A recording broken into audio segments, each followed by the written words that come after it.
Rentetan insiden tongkang batu bara di Sungai Musi, DPRD Sumsel, dan aktivis lingkungan desak evaluasi izin pelayaran. Komisi 4 DPRD Sumatera Selatan mendesak pemerintah segera mengevaluasi izin pelayaran tongkang batu bara di Sungai Musi menyusul rentetan kecelakaan yang meresahkan masyarakat. Anggota Komisi 4 DPRD Sumsel, MF Rido, menilai kecelakaan tongkang di Sungai Musi sudah mencapai tingkat yang mengkhawatirkan.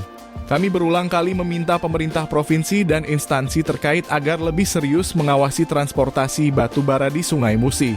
Ini bukan sekadar isu infrastruktur, tetapi juga menyangkut keselamatan warga dan kelestarian lingkungan, ujar Rido.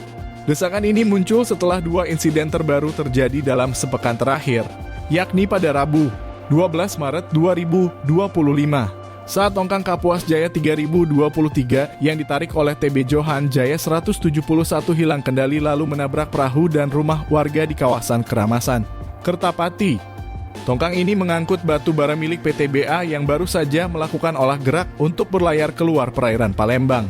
Lalu sehari berselang giliran tongkang yang mengangkut batu bara milik PT Tempirai Musi Banyuasin terjebak di badan jembatan Bentayan Banyuasin sejak Kamis 13 Maret 2025 malam.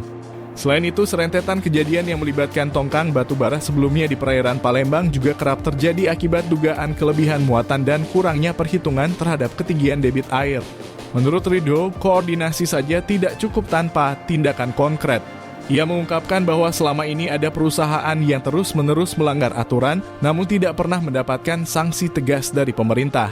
Kita tidak bisa terus-menerus membiarkan insiden ini terjadi.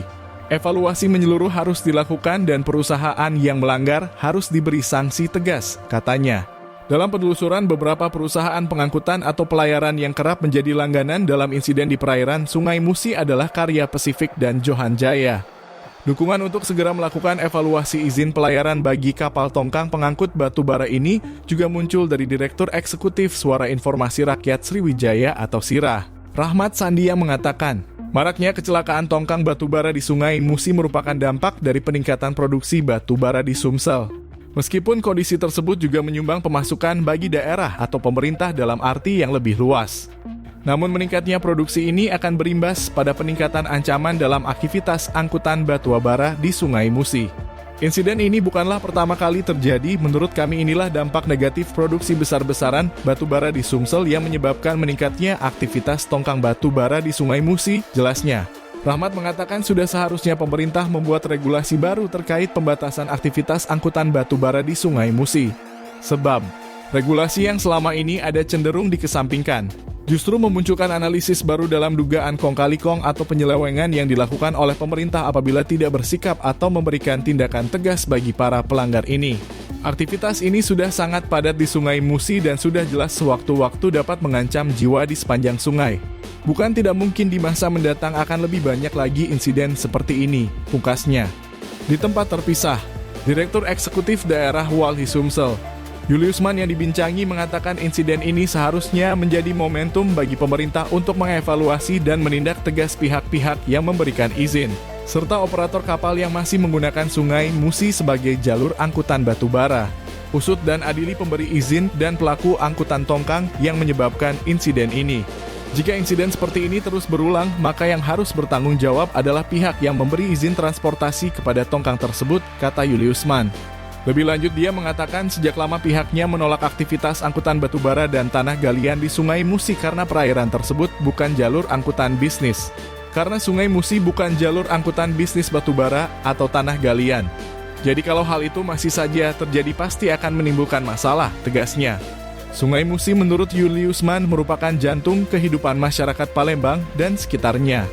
Mulai dari transportasi speedboat dari dan menuju daerah perairan hingga nelayan yang mencari ikan. Sehingga bukan hanya untuk digunakan oleh angkutan batu bara yang berdimensi dan kapasitas besar. Jadi sikap kami tegas yakni pemerintah harus melarang tongkang batu bara melintas Sungai Musi.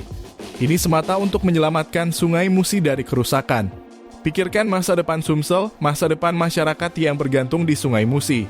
Jangan hanya memikirkan perut oligarki pertambangan ini, tegas Juliusman. Sementara itu, dalam keterangan resminya melalui Sekretaris Perusahaan Niko Chandra, PT BA selaku perusahaan yang bertanggung jawab dalam insiden Rabu 12 Maret 2025 lalu saat tongkang yang mengangkut batu bara milik mereka menabrak rumah rakit warga di Kertapati, menyampaikan keprihatinan terhadap korban. Sebagai bentuk tanggung jawab, PT Bukit Prima Bahari anak perusahaan PT BA sekaligus operator kapal bersama pihak terkait telah bergerak cepat ke lokasi untuk berkoordinasi dan bermusyawarah dengan warga terdampak. Upaya penyelesaian secara kekeluargaan telah dilakukan guna memastikan penanganan dan solusi terbaik bagi semua pihak. PT BA berkomitmen untuk terus meningkatkan aspek keselamatan operasional, termasuk memperkuat pengawasan, meningkatkan pelatihan awak kapal, serta memastikan kepatuhan terhadap prosedur keselamatan yang lebih ketat. Kami juga akan terus berkoordinasi dengan regulator dan pemangku kepentingan guna mencegah kejadian serupa di masa mendatang. Demikian menurut Niko melansir keterangan resmi yang diterima redaksi.